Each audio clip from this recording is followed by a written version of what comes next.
और ये जहेज, इस जहेज ने तो आज जीना हराम कर दिया है समाज का। आज कितने गरीब बाप की बेटियां अपनी जवानी को पार कर रही हैं, 30 और 35 साल की हो गई हैं, और कोई वो खूबसूरत भी हैं, दीनदार भी हैं, पढ़ी लिखी भी हैं, मगर कोई उनका हाथ थामने को तैयार नहीं है, क्योंकि उनका बाप अपने होने वाले दामाद को बाइक नहीं दे सकता, 2 लाख रुपए कैश नहीं दे सकता, और जहेज नहीं दे सकता।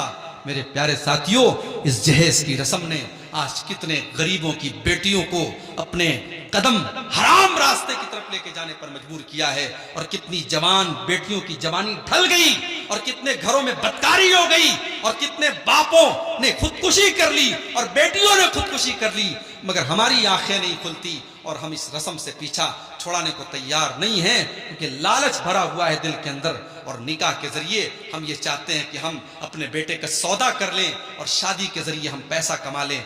लड़का जितना क्वालिफाइड है और लड़के के पास अगर गवर्नमेंट जॉब है, सरकारी नौकरी है, तो उतने ज्यादा जहेज की डिमांड की जा रही है। मेरे प्यारे साथियों, हमने अपनी इन हरकतों से बेटी को बोझ बना दिया है। बेटी बोझ बन गई है।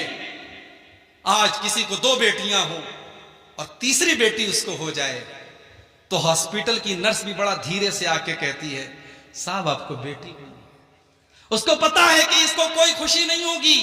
हाँ, बेटा अगर हुआ है तो हॉस्पिटल की नर्स भी आकर के कहेगी कि हमें मिठाई खिलाइए, हमें नजराना दीजिए, क्योंकि बेटा हुआ है तो कमा के लाएगा, और बेटी हुई है तो उसको जहेज देना पड़ेगा।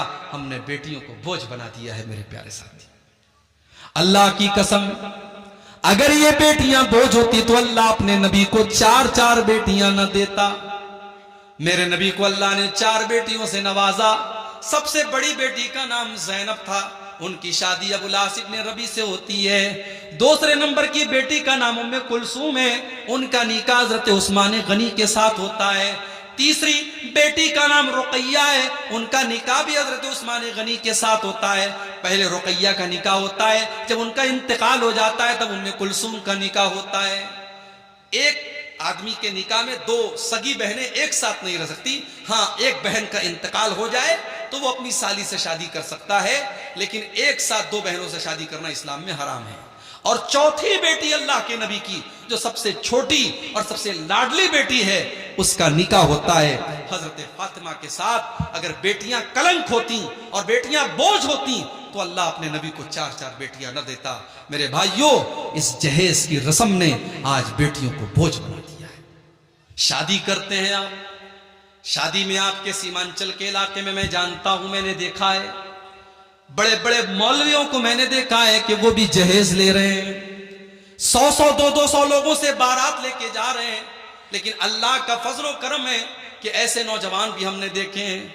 अभी आज ही एक नौजवान से मुलाकात हुई, उसने कहा मौलवी साहब मैंने 1 पैसे का जहेज नहीं लिया, हम लोग टोटल 9 लोग गए थे, हम लड़की को विदा करके लेके चले आए, बड़ी खुशी हुई, मैंने मुबारकबाद दी।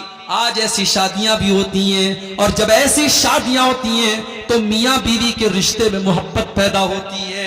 जब ऐसी बीवी आपके घर में आएगी जिसमें आपने जहेज की कोई डिमांड नहीं की होगी और बारात का कोई चक्कर नहीं होगा, और आपने रस्म और रिवाज से अपने आप को पाक किया होगा, वो निकाह के जरिए जब आप अपनी बीवी को घर में लाएंगे, उस रिश्ते में अल्लाह ताला बरकत पैदा करेगा। जो औलाद पैदा होगी वो औलाद भी नेक पैदा होगी।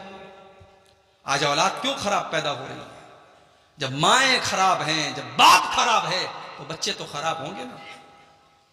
हजरत फातिमा को देखो, एक तरफ चक्की चला रही हैं, गोद में हसन और हुसैन को लिए हैं, हसन और हुसैन को दूध भी पिला रही हैं और चक्की भी चला रही हैं, और जुबान पर तस्बीह के कलिमात भी हैं। मेरे प्यारे भाइयों, जो औरत अपने घर का काम भी कर रही है, अपने बच्चे को दूध भी पिला रही है, और उसकी जुबान पर अल्लाह की तस्बीह के कलिमात हैं, जब वो बच्चा, उसकी गोद में पलने वाला बच्चा जब बड़ा होगा तो उस बच्चे के बुनियाद में, उस बच्चे के अंदर जो खून दौड़ रहा होगा उस नेक माँ का दौड़ रहा होगा।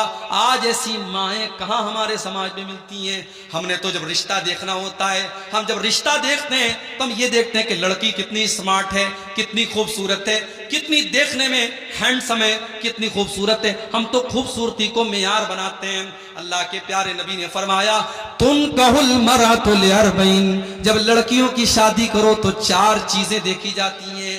4 चीजें लड़की के अंदर देखी जाती हैं। ले मालिहा वले हसबिहा वले जमालिहा वले दीनिहा।